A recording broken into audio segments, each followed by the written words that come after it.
Bueno, buenas tardes a todos. Muchas gracias por acompañarme en esta meditación sobre el tema de la fe.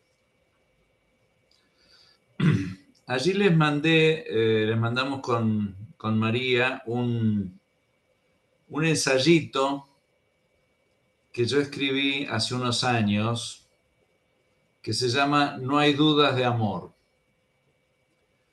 En ese ensayo resumo un poco dos cursos que había dado el año anterior sobre este tema de la fe y explico algunas de estas ideas que estamos profundizando en estos dos encuentros. En el encuentro pasado estuvimos viendo el aspecto volitivo de la fe, que es el centro de estos encuentros. Me parece sumamente iluminador el realismo con que Santo Tomás subraya el papel decisivo de la voluntad en el acto de fe. Es iluminador porque de alguna manera le quita a la fe unas exigencias de evidencia que a veces gozamos y otras veces muchas no.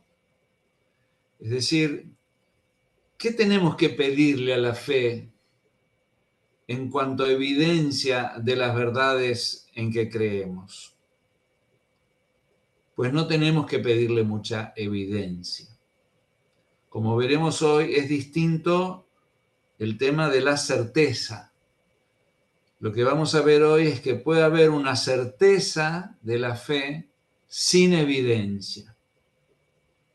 Y en esa certeza de la fe sin evidencia, que suena un poco paradójico, pero no lo es, el papel de la voluntad es decisivo. Por eso, ¿qué le pedimos al acto de fe? ¿Y qué no debemos pedirle por su propia limitación como modo de conocer, como modo de acceder único que tenemos al misterio de Dios?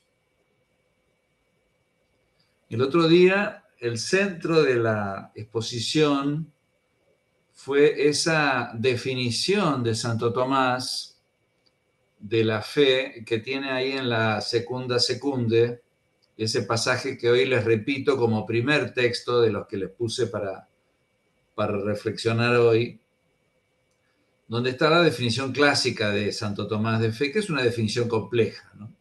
Nuestros actos, dice Tomás allí, son meritorios en cuanto proceden del libre albedrío movido por Dios mediante la gracia.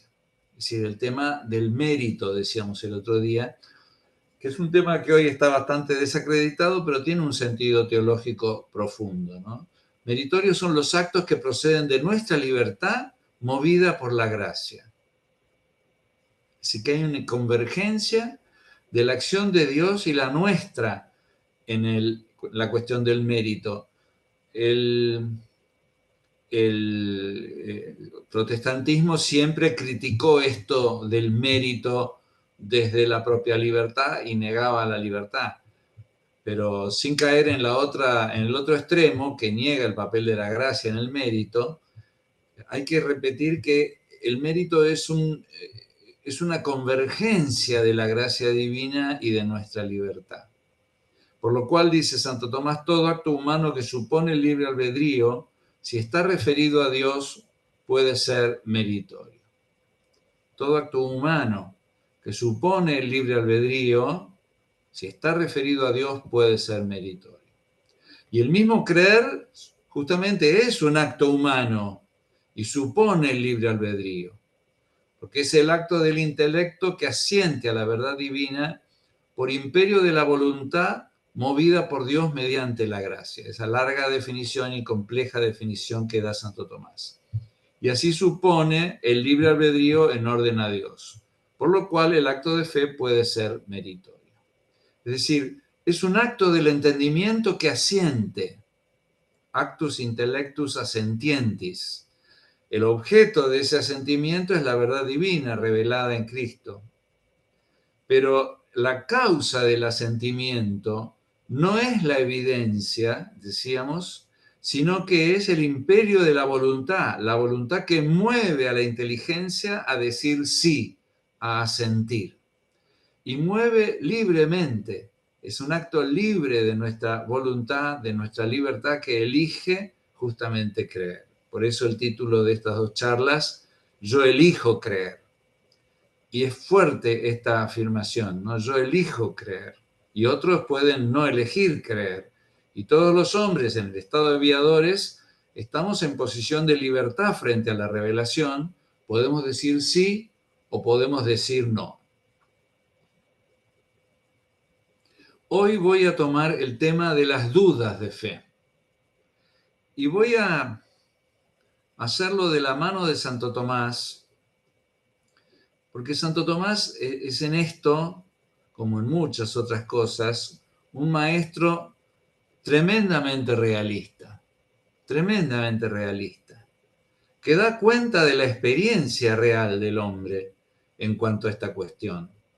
Da cuenta de la existencia de las dudas de fe o de las llamadas dudas de fe. Veremos hoy, algo anticipamos, que no son propiamente dudas, no caben dentro de la categoría nociológica de la duda. El creer es distinto del dudar, aunque incluye, como veremos, un cierto dudar en un sentido diferente, ¿no? Pero hoy vamos a abordar desde la mano de Santo Tomás la cuestión de las dudas de fe. Tiene mucho de autobiográfico lo que voy a decir hoy, a pesar de que es la enseñanza de Santo Tomás, curiosamente, ¿no?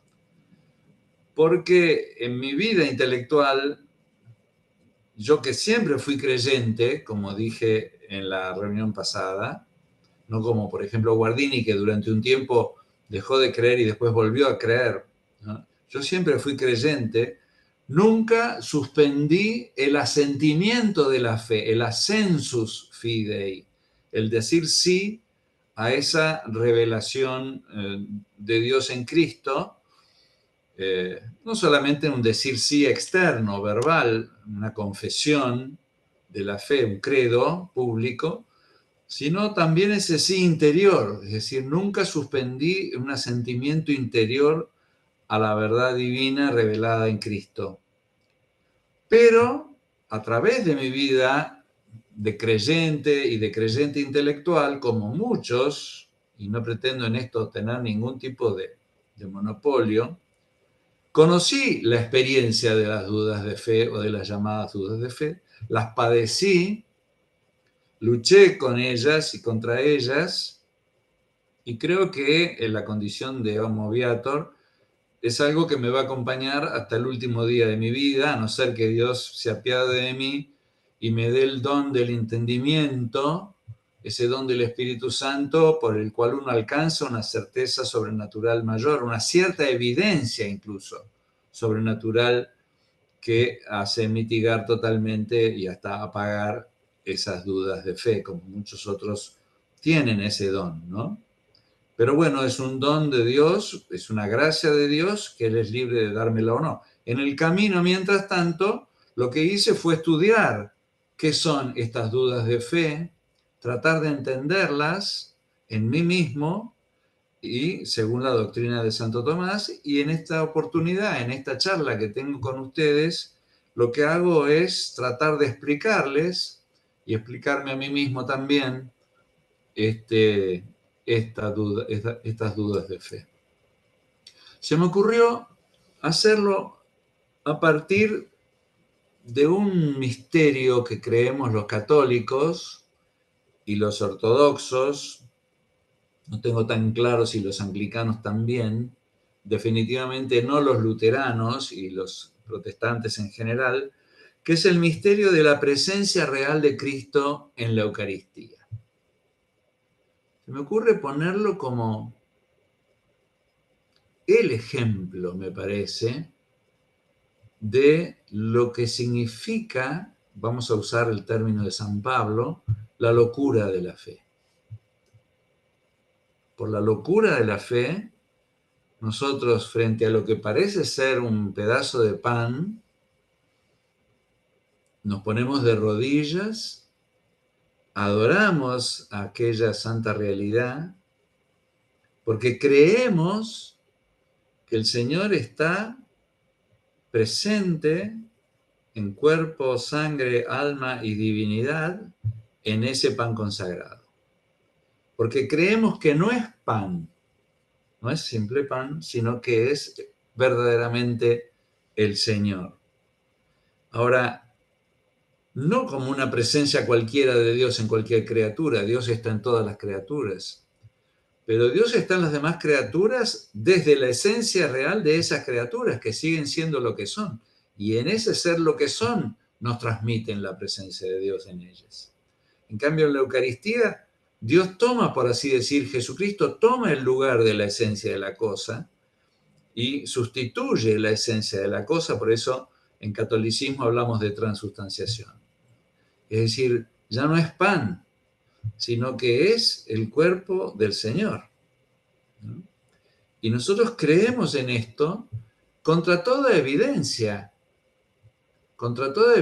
sensible para empezar, contra toda evidencia sensible, porque ahí los ojos nos dicen otra cosa. Es interesante, es lindo la forma en que Santo Tomás en el Pange Lingua expresa este misterio de fe, este mysterium fidei, como dice la liturgia. Dice, prestet fides supplementum sensui defectui, ¿no? Como cantamos en el Pange Lingua, es decir, que la fe preste un suplemento al defecto, a la limitación del sentido. El sentido no puede ver al Señor allí, tampoco la inteligencia natural, pero la fe presta un suplemento por el cual podemos adorar ese pan consagrado. Es decir, el acto humano que prestamos en ese momento, la decisión de la fe libre que prestamos en ese momento, permite afirmar que allí está presente verdaderamente el Señor. Ahí se ve muy claro que el acto de fe no es un acto, llamémoslo así, cognoscitivamente perfecto.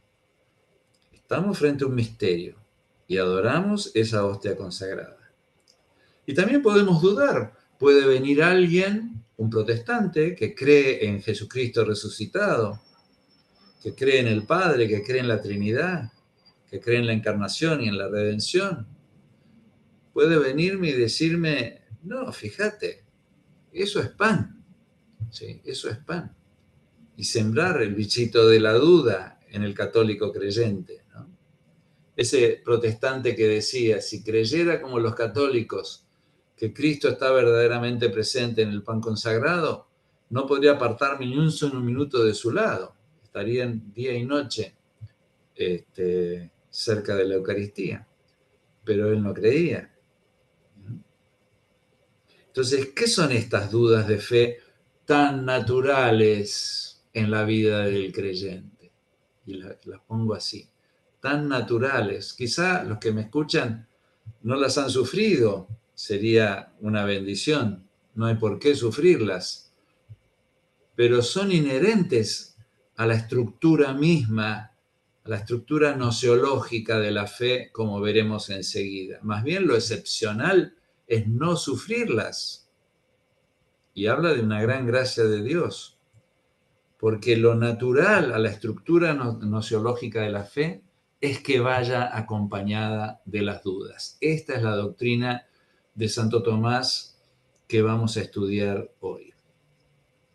Dice Santo Tomás en el comentario a las sentencias: al que cree le acontece un cierto movimiento de duda, dice en latín, motus dubitationis, por el hecho de que su intelecto no está de suyo terminado en la visión inteligible, como en la ciencia y el intellectus y el hábito del intelecto, sino solo por el imperio de la voluntad.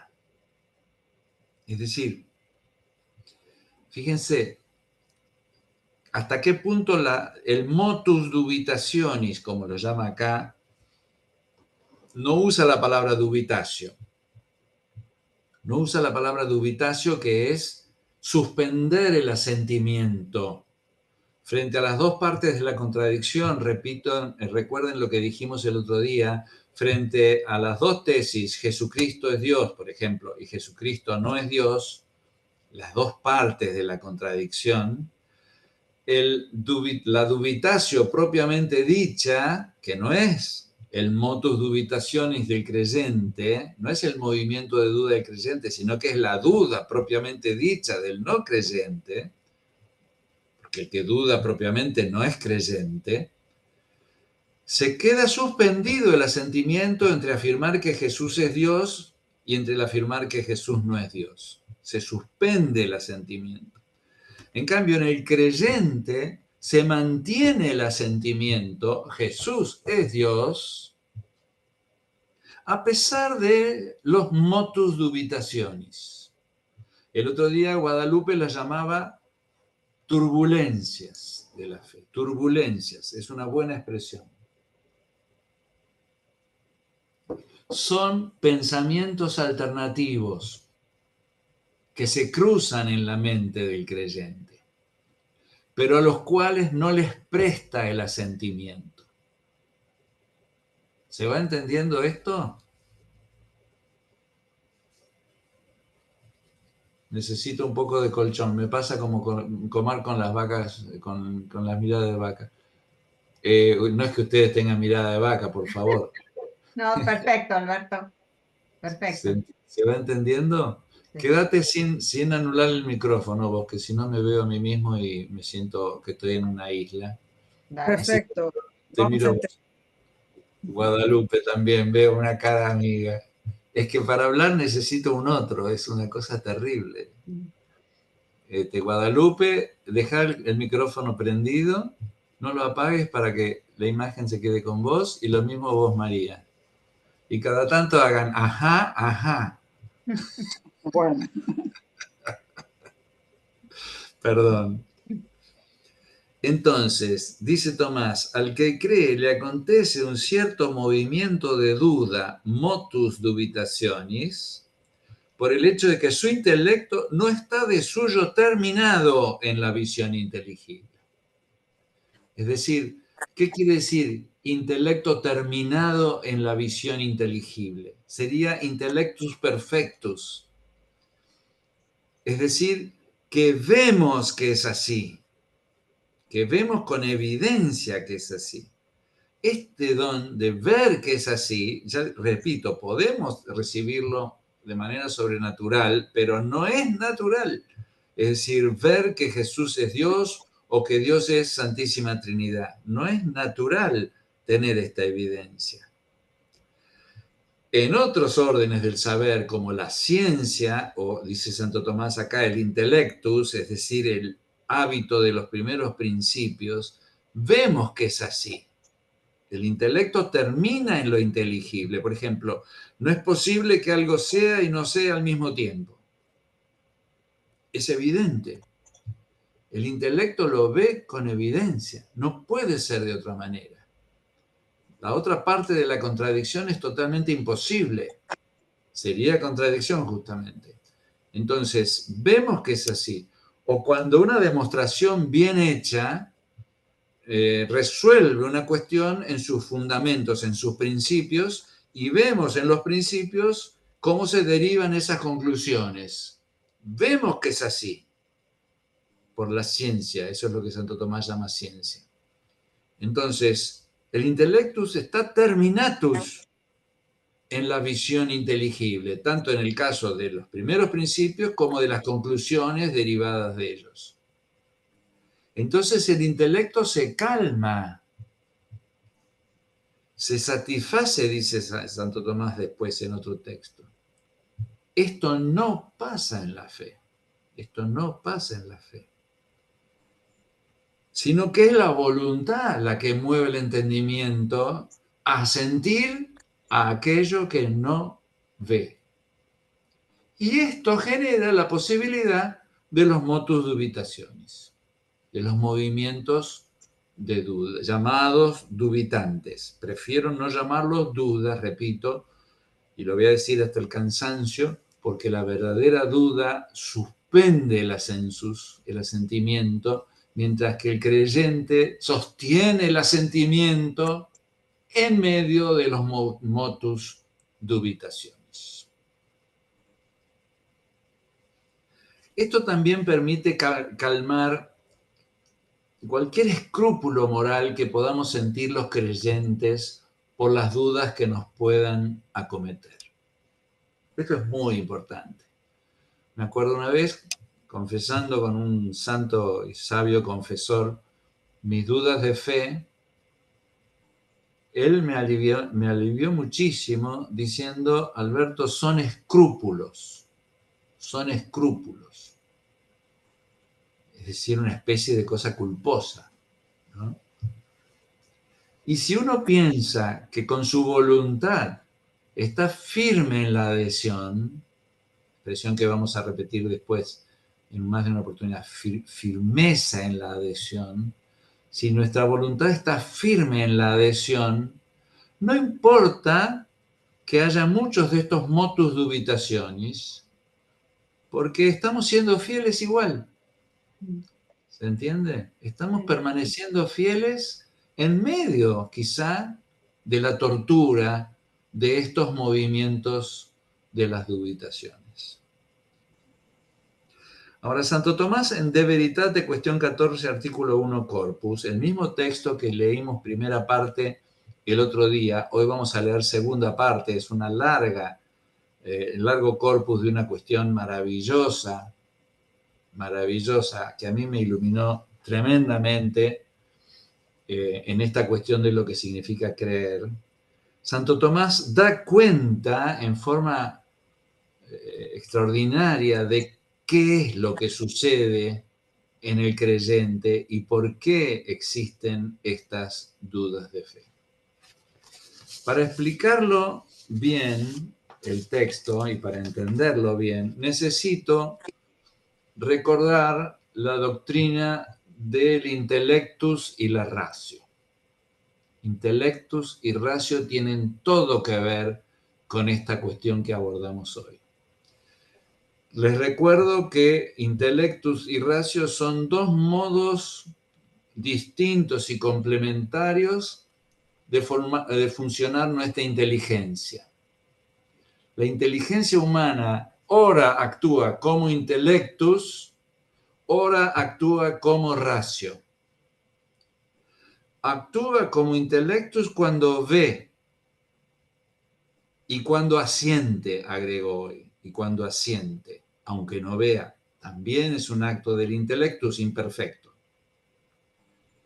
Actúa como ratio cuando razona, cuando discurre, cuando analiza, cuando compara, cuando se plantea alternativas, cuando delibera, cuando agita en su mente pensamientos diferentes, cuando cogita, como dice el término latino, cogitatio, cuando piensa. Las dos primeras operaciones del entendimiento que nos enseñaban los profesores de lógica, la simple aprehensión y el juicio, son actos del intellectus.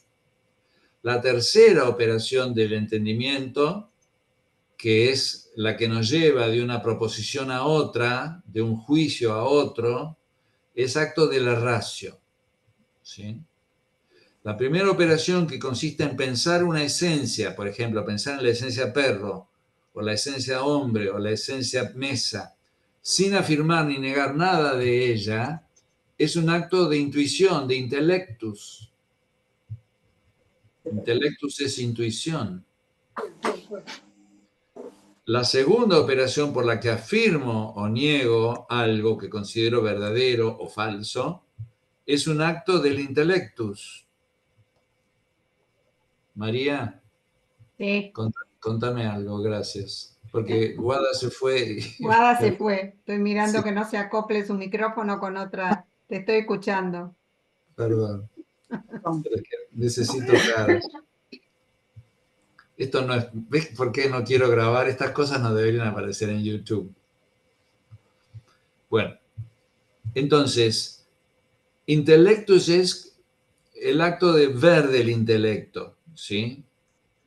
Y de la inteligencia. Y ratio es el acto de discurrir de la inteligencia, de pensar, de analizar, de comparar, de ver alternativas, etc. Esto va a ser muy importante para la cuestión de las llamadas dudas de fe. Y está muy bien explicado por Santo Tomás en ese texto que les puse adelante, que tienen allí. Es el tercer texto que les pasé.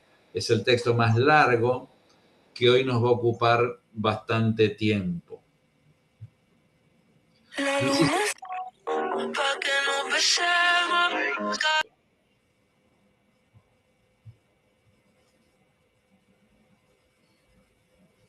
Es lo que me faltaba, Fede Marabotti.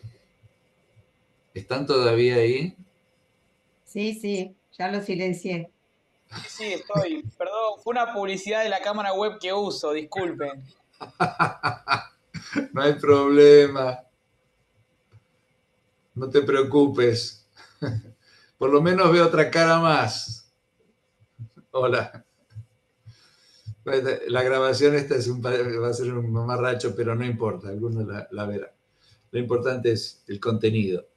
Entonces, dice Santo Tomás allí, acuérdense, ratio intellectus. En aquella operación por la cual el intellectus forma las quiridades simples de las cosas, no se encuentra el asentimiento, dado que allí no se da lo verdadero y lo falso. Pues no decimos asentir a algo, sino cuando adherimos a ello como verdadero. Esta operación a la que se refiere, por la cual el intellectus forma las quiridades simples de las cosas, es la primera operación. Es la que recién les ejemplifiqué diciendo que el intelecto piensa una esencia sin afirmar ni negar nada de ella. Piensa en lo que es perro, piensa en lo que es gato, piensa en lo que es mesa. Sin decir la mesa es linda, sin decir el gato ladra. En ella, dice Tomás, no se encuentra el asentimiento, dado que allí no se da lo verdadero y lo falso. Pues no decimos, repito, asentir a algo, sino cuando adherimos a ello como verdadero. Esto se da en la segunda operación. En el juicio, que hay un verbo en términos gramaticales donde afirmamos o negamos algo. Adherimos a algo como verdadero cuando afirmamos y sostenemos que es falso cuando negamos. ¿Verdad? De la misma manera, dice Santo Tomás, el que duda, propiamente hablando, duda, no tiene asentimiento, lo que dije antes, dado que no adhiere a una parte más que a la otra. Acuérdense que las partes son las partes de la contradicción. En nuestro tema, Jesús es Dios, Jesús no es Dios, por ejemplo. En cualquier otro tema, esta mesa es de madera, esta mesa no es de madera. Si no sé de qué es la mesa, por ejemplo, ustedes que no la ven, pueden dudar de que la mesa sea de madera. En realidad acá es más ignorancia que duda, de que la mesa sea de madera o de metal, porque no la ven. Suspenden su juicio, no afirman nada sobre la naturaleza de la madera. De la misma manera, dice Santo Tomás, tampoco tiene asentimiento el que opina, ya que no se hace firme su aceptación de una de las dos partes.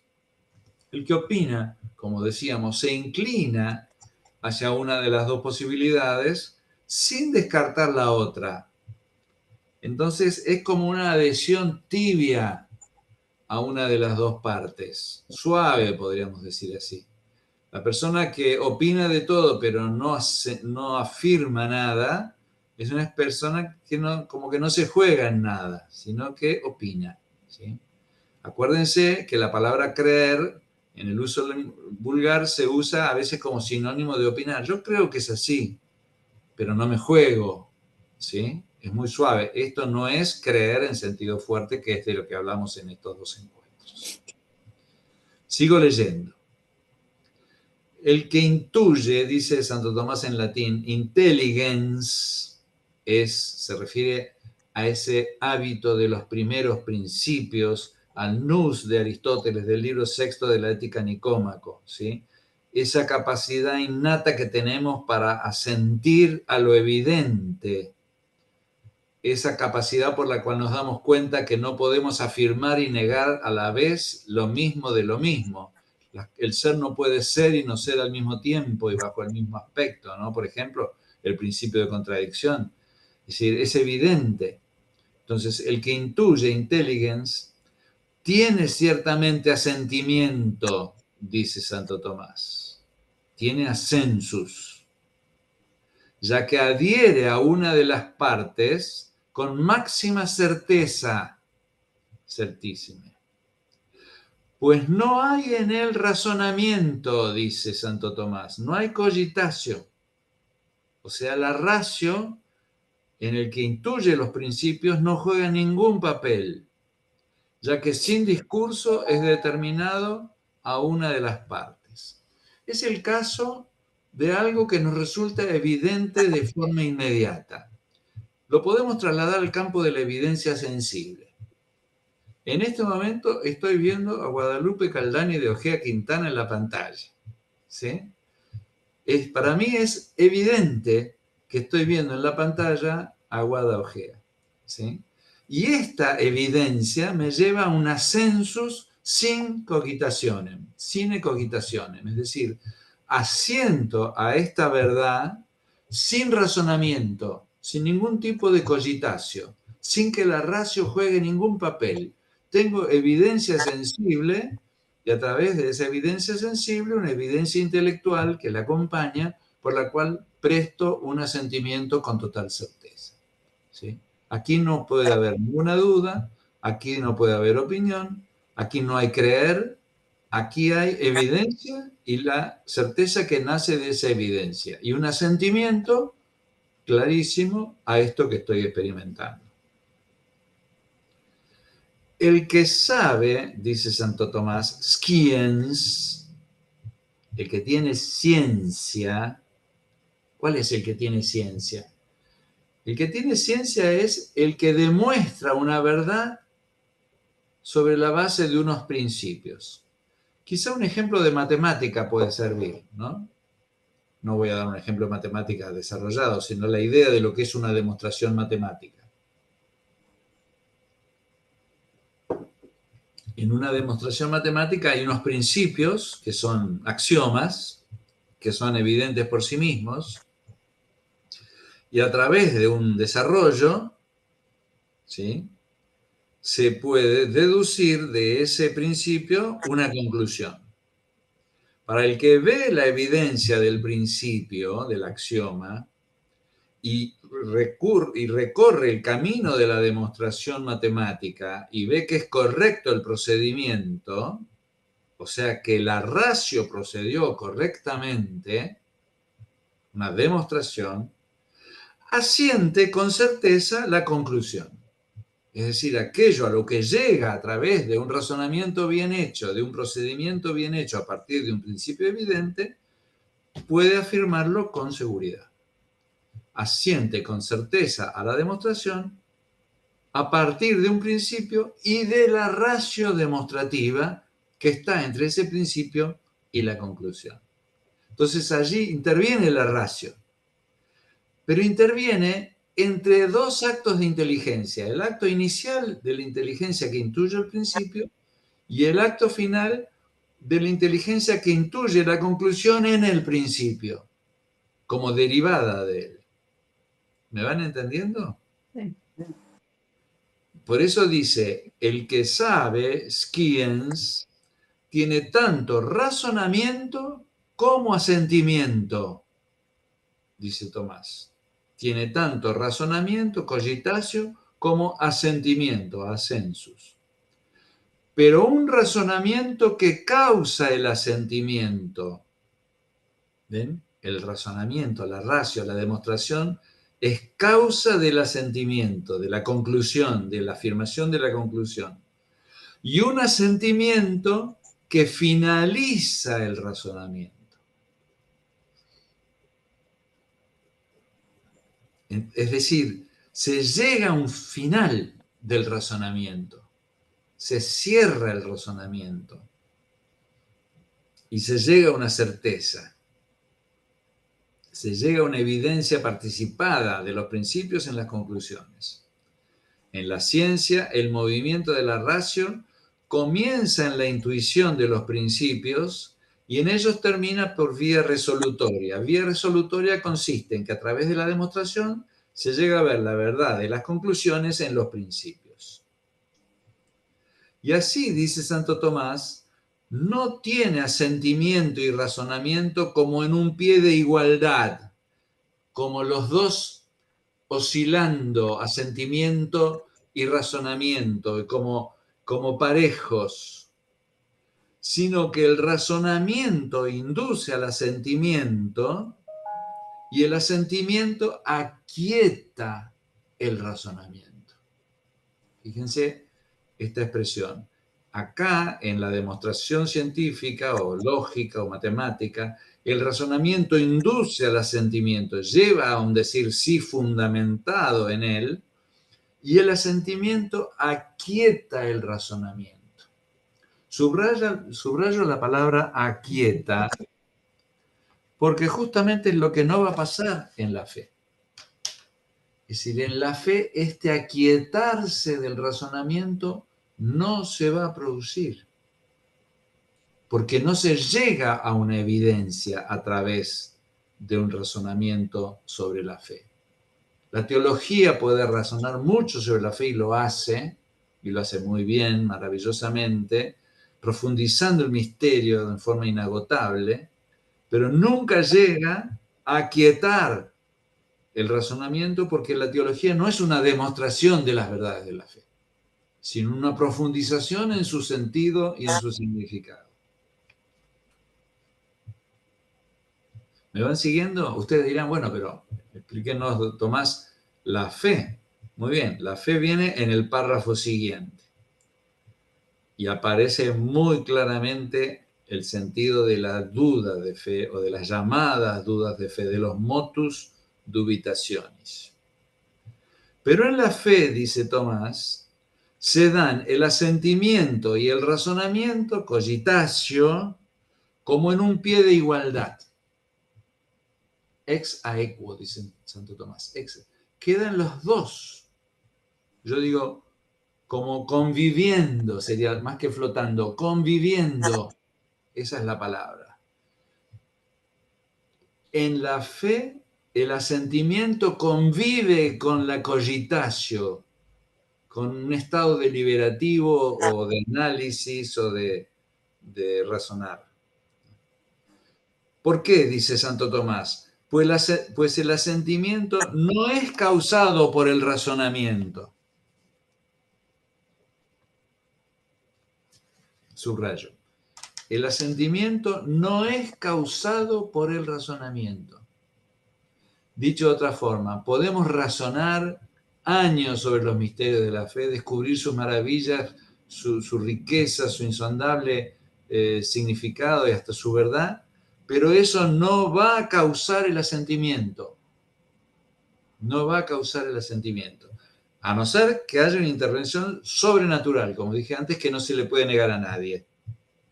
Y podemos pedir por ella, ¿sí? Una evidencia como la que tuvo Pascal el día que tuvo la experiencia mística que escribió en su famoso memorial. ¿Se acuerdan? Cuando murió Pascal apareció en su chaqueta, se ve que era la única que usaba, porque apareció cosido adentro de su chaqueta el maravilloso memorial, ¿no?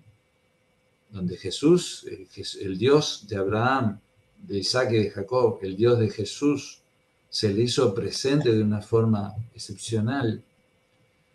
Y él puso fuego, fuego, fuego, ¿no? Es decir, es una experiencia mística, una visión de la verdad de la fe maravillosa, pero eso es un don, eso es un regalo, es un don sobrenatural, ¿sí? El común de los mortales no tenemos esto, a nadie se le puede negar, y Dios, el Espíritu Santo, sopla absolutamente donde quiere. Pero aunque no tengamos esto, podemos ser fieles y firmes creyentes, gozosos de nuestra fe. Pues en la fe, dice Santo Tomás, se dan el asentimiento y el razonamiento como en un pie de igualdad, pues el asentimiento no es causado por el razonamiento, sino por la voluntad, como dijimos. Insiste en que el asentimiento es causado por la voluntad. Sino que, acá viene, lo puse en negrita, ¿ustedes lo tienen en negrito también? Sí, tiene negrita. Sino que, dado que el intellectus no es de tal modo determinado a una de las partes, como si fuera conducido a su propia perfección, que es la visión de algo inteligible, el intellectus no es de tal modo determinado a una de las partes, como si fuera conducido a su propia perfección, que es la visión de algo inteligible. Es decir, como el intelecto en la fe no llega a ver el objeto de la fe, la verdad divina revelada, como culminando un acto intrínseco del propio intelecto que ve, de aquí se desprende, dice Santo Tomás genialmente, que el movimiento todavía no está aquietado. El movimiento todavía no está aquietado, sino que todavía tiene razonamiento y búsqueda, inquisicio, de aquellas cosas que cree. Todavía tiene razonamiento, cogitatio es la palabra latina. Fíjese, cogitatio, la palabra cogitatio, que se traduce al castellano como pensar, cogitare, cogito ergo sum, de Descartes, pienso, luego existo. La palabra cogitatio tiene una etimología que aplica 100% a esta cuestión. Porque cogitatio significa coagitatio, es decir, coagitar. ¿Entienden? Está muy relacionada con otro acto del razonamiento de la filosofía clásica, que es la deliberatio, que es sopesar, ¿no? Es decir, coagitar es agitar al mismo tiempo dos cosas o más. ¿Me entienden? Es eminentemente discursivo, es bien racio, es pensar, evaluar alternativas, coagitare. Se agitan en el pensamiento, en la mente, alternativas, posibilidades. ¿Me entienden? Es bien, bien discursivo y bien descriptivo de lo que pasa, o de lo que pasa en el que sufre estas motus dubitationis, movimientos de duda, ¿no? Dice cogitatio, razonamiento y búsqueda, inquisicio de aquellas cosas que cree. Fíjense qué gráfico esto también, inquisicio, como una investigación de aquellas cosas que cree, como un deseo de comprenderlas más y mejor, como una búsqueda de una luz que no siempre se da. Inquisicio, es decir, la mente queda en un estado de investigación sobre aquellas cosas que cree. No está terminada, no está apaciguada, no está calma, aun cuando asienta a ellas con máxima firmeza. Qué cosa tan paradójica, ¿no? Aun cuando asienta a ellas con máxima firmeza. Firmissime, dice Santo Tomás. La situación del creyente incluye esta paradoja entre asentir con máxima firmeza y que le acontezcan estos pensamientos alternativos, estas meditaciones, estos actos de la ratio. La ratio está loca porque no llega a fijarse en una evidencia. Entonces, de por sí puede crear un montón de pensamientos, a pesar de que desde un intelecto creyente afirmo la verdad de la revelación. Entonces sigue diciendo Santo Tomás, pues en cuanto le corresponde a él mismo, el intelecto no está satisfecho.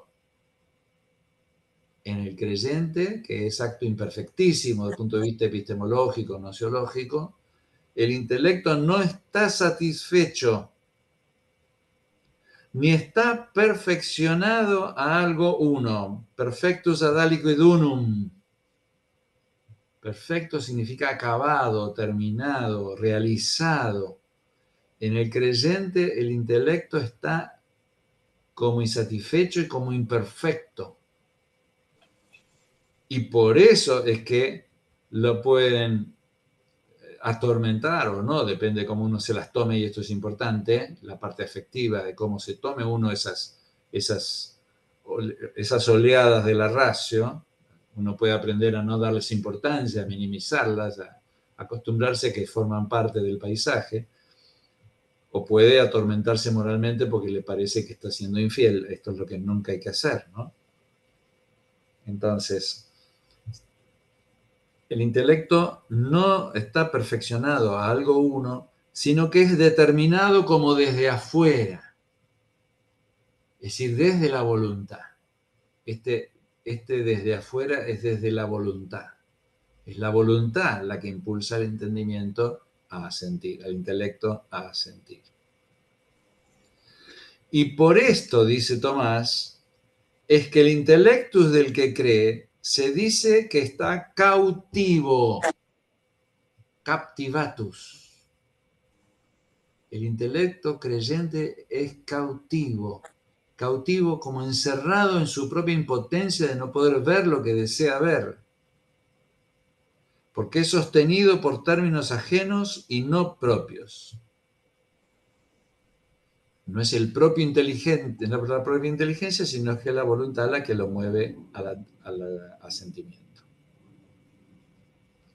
De aquí se desprende, dice Santo Tomás, que en el que cree pueden surgir movimientos en sentido contrario a aquello que sostiene con total firmeza, lo que no sucede ni al que intuye ni al que sabe. Repito, para que todos sepamos que esto nos puede pasar, que esto es totalmente natural, que es intrínseco a la naturaleza de la fe como tal, de cualquier creer humano y natural, y en particular también de la fe espiritual religiosa, de la virtud teologal.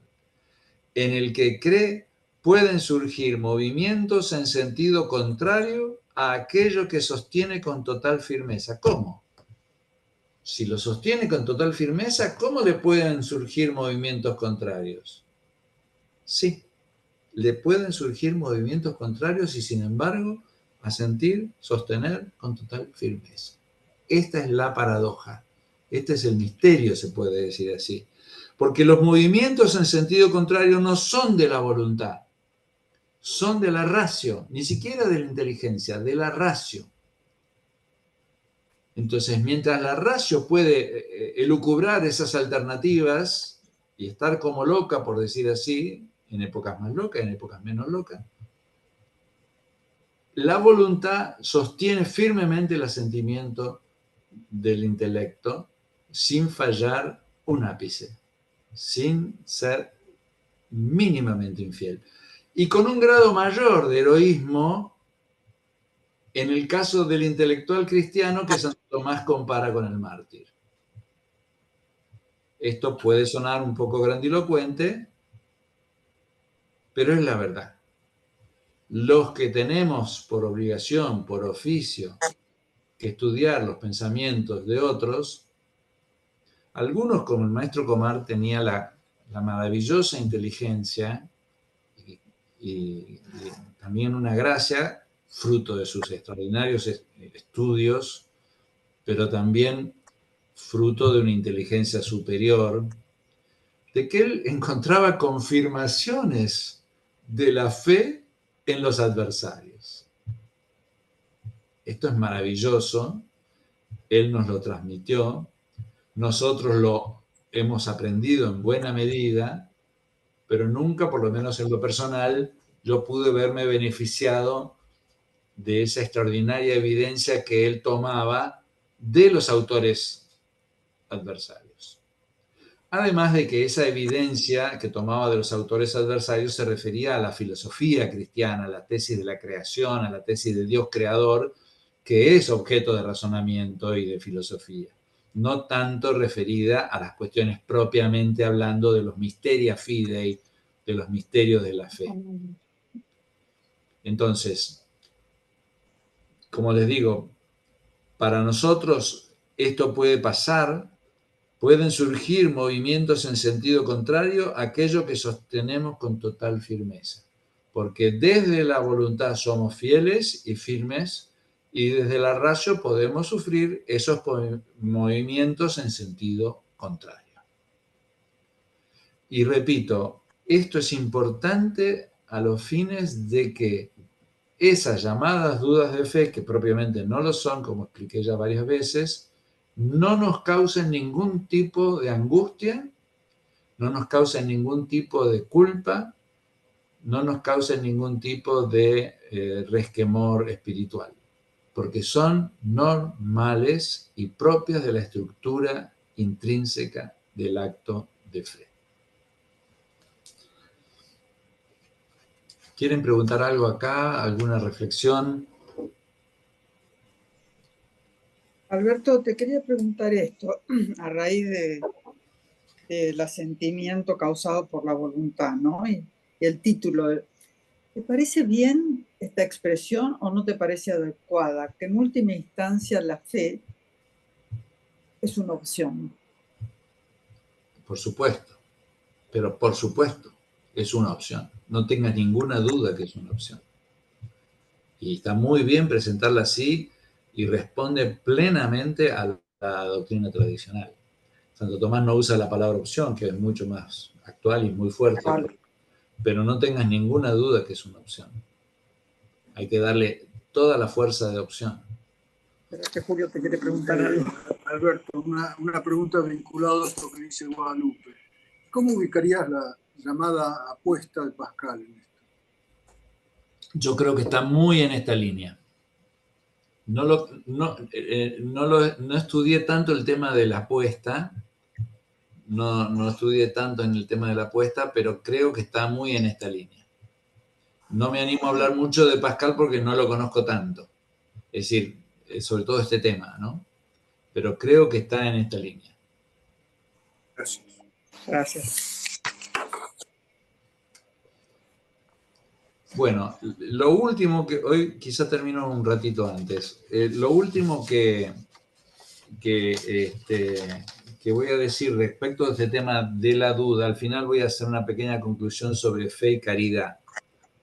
Muy pequeña conclusión. Pero sobre el tema de la duda, o de la llamada duda de fe, me interesa centrarme ahora en la cuestión de la certeza de la fe. Que no es que voy a decir algo distinto, sino que voy a decir el tema desde el otro ángulo. Así como Santo Tomás reconoce la existencia de estos motus dubitationis y los explica, como acabo de mostrarlo, desde la doctrina del intellectus y la ratio, en particular de la doctrina de la ratio, que me parece muy enriquecedor como explicación. Santo Tomás sostiene también que la fe es máximamente cierta. Recordemos que certeza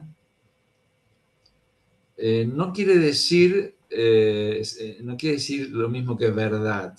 Por supuesto que la fe es verdadera, pero cuando decimos que la fe es cierta, nos referimos a la firmeza en el asentimiento.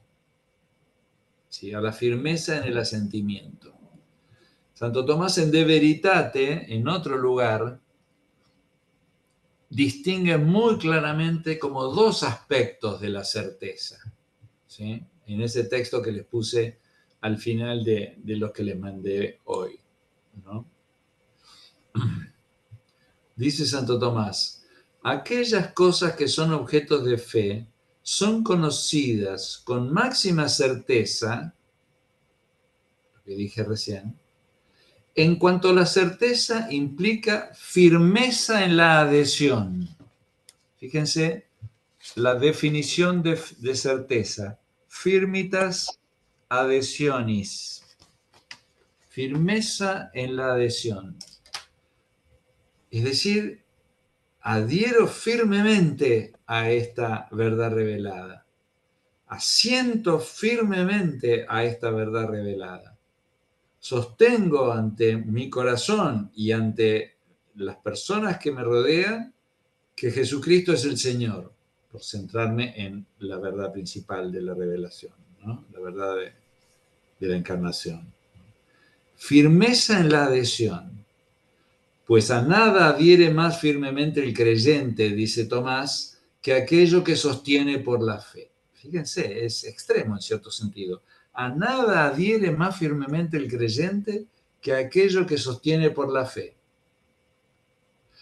Pero no las conoce con máxima certeza, en cuanto que la certeza implica el reposo del intelecto en la cosa conocida. No las conoce con máxima certeza, en cuanto que la certeza implica el reposo del intelecto en la cosa conocida. Es decir, es como, la certeza tiene como dos alas. El ala de la firmeza en la adhesión, y esto le cabe plenamente a la fe. Y el ala del reposo del intelecto en la cosa conocida, que sería la evidencia, que justamente la fe no tiene. Pues que el creyente asienta a las cosas que cree, no proviene del hecho de que su intelecto esté determinado respecto de las cosas creídas por la virtud de ciertos principios. Repito, que el creyente asienta a las cosas que cree, no proviene del hecho de que su intelecto esté determinado respecto de las cosas creídas por la virtud de ciertos principios. Es decir, no es que el intelecto está compelido, obligado a creer por una demostración. La virtud de los principios en Santo Tomás significa la potencia demostrativa a partir de los principios. ¿Sí? El creyente asiente a las cosas que cree por la voluntad, nuevamente, que inclina el intelecto a que asienta a dichas cosas creídas. Nuevamente, cuando está explicando la certeza de la fe, vuelve a la doctrina permanente en su enseñanza de que el intelecto asiente por el impulso de la voluntad, sino por la voluntad que inclina el intelecto a que asienta a dichas cosas creídas. Y de aquí se desprende que respecto de aquellas cosas que son propias de la fe puede surgir un movimiento de duda en el creyente. Nuevamente los motus dubitationis. Es decir, en el mismo texto donde Santo Tomás dice que la fe es una adhesión plena, una firmeza en la adhesión, la más fuerte de todas en cierto sentido, en el mismo pasaje explica que hay motus dubitationis, los movimientos de la fe que son propias de la fe como tal. Es decir, en términos católicos se trata de un et. Es decir, el catolicismo es la religión del et. Y esto es verdad y aquello también. ¿Sí? Las dos verdades que parecen opuestas y que no lo son, sino que son paradójicas. Es decir, la certeza y las dudas, mal llamadas dudas de fe, las dos son plenamente verdaderas y las dos son parte de la fe. Certeza con movimientos de dudas que conviven con la certeza. Digo, es un et. El católico, el creyente, el cristiano en general, convive con esta situación paradojal de una máxima adhesión a la revelación y de los movimientos de la ratio que son movimientos en contrario, opuestos a esta revelación. Con esto cerramos el tema de las llamadas dudas de fe. Para mí es la primera vez, hace bastante que lo tengo visto este tema y que tengo leído esa cuestión de Veritate, cuestión 14, que para mí fue muy iluminadora hace años cuando la estudié por primera vez, pero creo que nunca había dedicado un encuentro, una charla, una exposición a estudiar en sí mismo el tema de las dudas de fe, que como vimos está totalmente ligado al tema central de los encuentros, que es el rol de la voluntad en el acto de fe. Yo elijo creer, yo opto por la fe. La fe es una opción. Me gustaría terminar diciendo algunas cosas sobre el lugar de la caridad en relación con esto, ¿no? La pregunta que nos hacemos es, la voluntad cuando, esto salió el otro día un poco, cuando elige, en general elige un medio para un fin, elige un camino para alcanzar una meta, ¿sí? Entonces cabría preguntarle a Santo Tomás, ¿cuál es el fin que persigue el creyente al decir sí a la fe? Entonces ahí aparece una distinción entre fides informata y fides formata. ¿Qué es esto? Hay una doctrina tomasiana muy linda que se basa en el pasaje de San Pablo: si no tengo caridad no soy nada, si no tengo amor no soy nada. Todas las demás dones, virtudes, carismas, incluida la fe, no es nada si no tengo amor, si no tengo caridad. Dice Santo Tomás que la caridad es la forma de todas las virtudes. La caridad es la forma de todas las virtudes, tanto de las naturales en el creyente, de las virtudes cardinales, como de la fe y la esperanza. ¿Qué quiere decir acá forma, no? Forma significa la última perfección. Forma significa la plenitud de aquello de lo cual es forma, ¿no? Es lo que le da sentido último. La templanza en el cristiano tiene sentido en función de la caridad. La justicia queda incompleta si no está animada por la caridad. La esperanza no tiene mucho sentido si no tiene que ver con la esperanza en aquello que amo, es decir, en la caridad, en el amor a Dios. Y con la fe sucede lo mismo. Podría haber una fides informata, una fe de un creyente que no tenga caridad, que sería una fe claramente imperfecta. Pero la fe perfecta es la fe inspirada por la caridad. ¿Y qué quiere decir esto en cuanto a nuestro tema, ¿no? ¿Qué lugar tiene la caridad en ese querer creer? ¿Por qué para el creyente es tan valioso creer? ¿Por qué es el tesoro, la perla por la que vendió o es capaz de vender todos los demás bienes?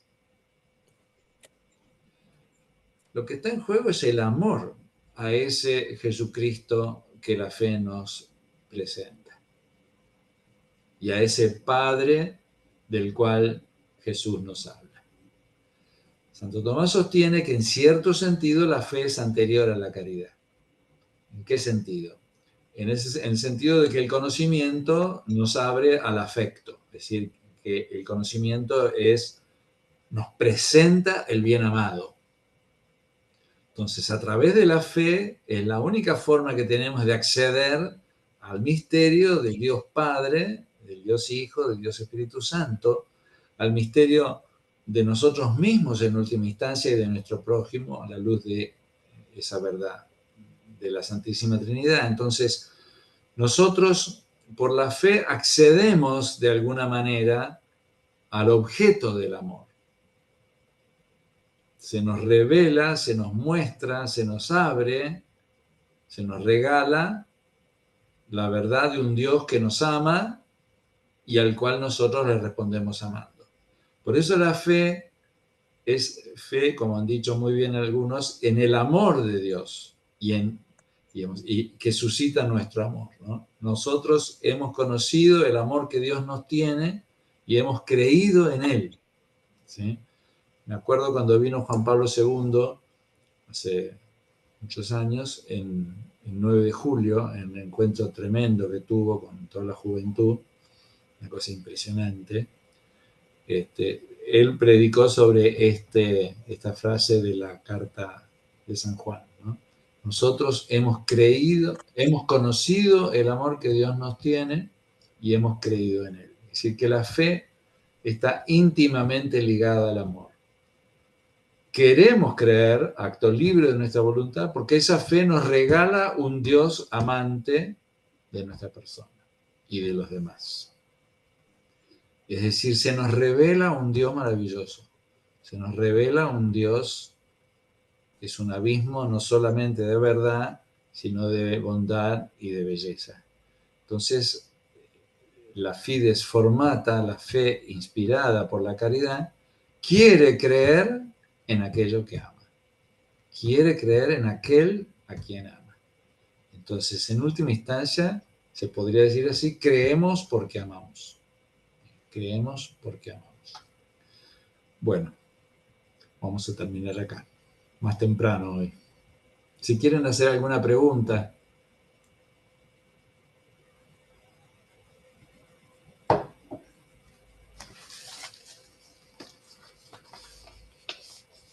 Si quiere alguno leer después ese trabajito, No hay dudas de amor, que pasó María, me pueden mandar por mail algún comentario, algún...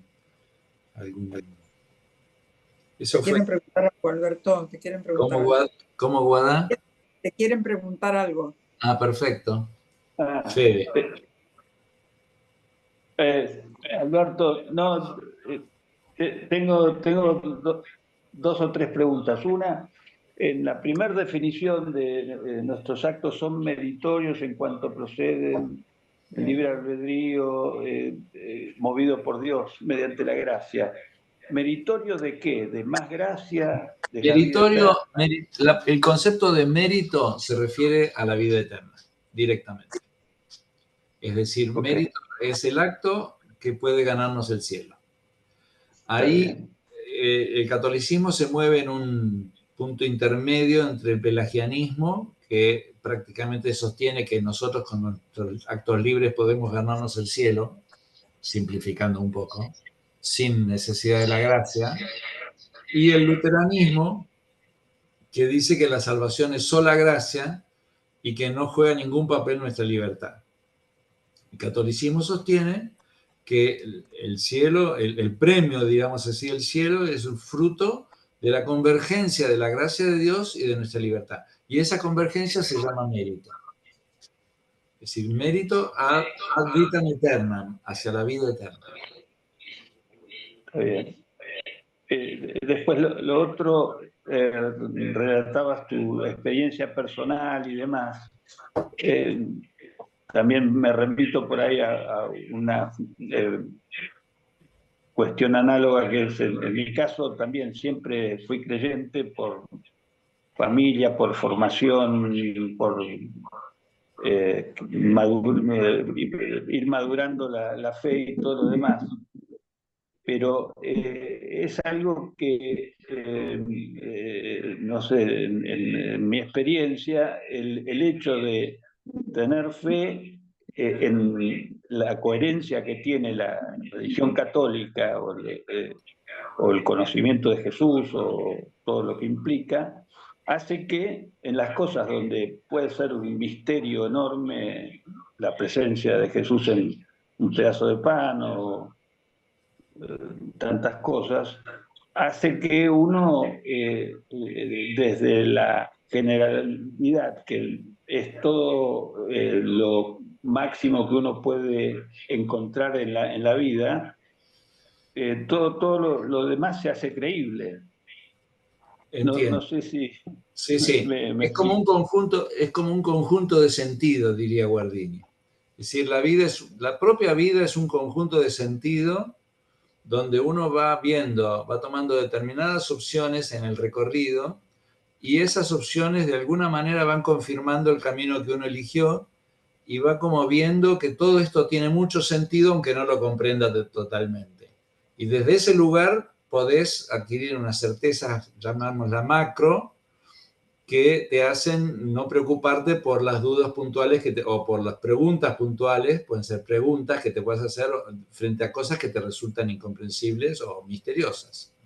Es decir, que en definitiva el creyente tiene como una visión de conjunto coherente, como vos dijiste, que le da una fe robusta que es compatible con las dudas, digamos, esa fe robusta. No sé si te interpreté bien. Sí, sí, sí. Y bueno, A lo mejor no. por último, la duda es más existencial y de relación con el otro, con la caridad, ¿no?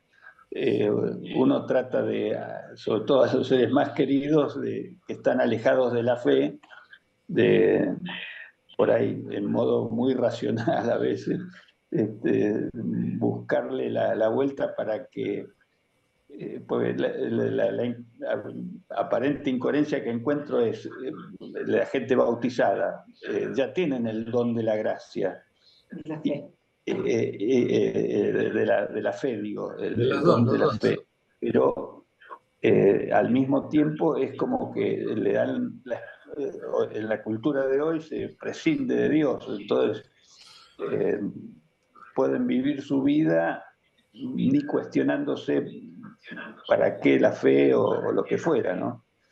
Esa es como el quid de la cuestión que yo tengo sin resolver. Pues, te dicen, no, es inútil argumentar o inútil tratar de convencer a otro de nada, pero en última instancia revelarles que ellos también tienen la fe, por ahí les puede servir, no sé. Sí. No sé si es revelarles que ellos la tienen. Por lo pronto, uno tiene la fe en ese Cristo que los salvó a ellos también. Y desde ese lugar es un lugar de oración y de poner la persona esa en las manos de Jesús, ¿no? Eso desde ya. Y rezar por ella como rezaba Santa Mónica por San Agustín, ¿no? Eso desde ya. Eso es lo primero, me parece que hay que hacer. Después, confiar en que, aunque a veces no parezca, la cuestión de Dios siempre está en el corazón del hombre y en algún momento aparece. En algún momento aparece. Para ese momento es importante el testimonio que uno les haya dejado. Si son los hijos, por ejemplo, ¿no? O un hermano. Es decir, que uno tiene que ser testigo fiel, dar un testimonio de vida, tiene que profesar la fe con palabras y con obras, lo mejor que buenamente puede, para que el otro vea las buenas obras de uno y crea en el Padre que está en el cielo, como dice el texto bíblico, ¿no? Que vean vuestras buenas obras y alaben al Padre que está en el cielo, dice Jesús, no me acuerdo dónde. Entonces, en definitiva, es dejar el bichito, digamos, que dejar la parte de uno que nos toca frente a esta locura de la secularización brutal que estamos viviendo, ¿no? Que es impresionante, ¿no? Es muy fuerte, muy fuerte. Pero uno tiene que hacer su parte y confiar en Dios y ponerlos en las manos de Dios, ¿no? A mí me pasa también, ¿no? No me preocupo demasiado, reconozco que lo tengo bastante puesto en las manos de Dios el tema, ¿no? Veo otras virtudes, otros valores que me parecen muy importantes y también en eso está Dios, ¿no? En otros valores y virtudes que puedan tener estas personas, ¿no? Gracias, Alberto. No, al contrario, gracias a vos, Patricio.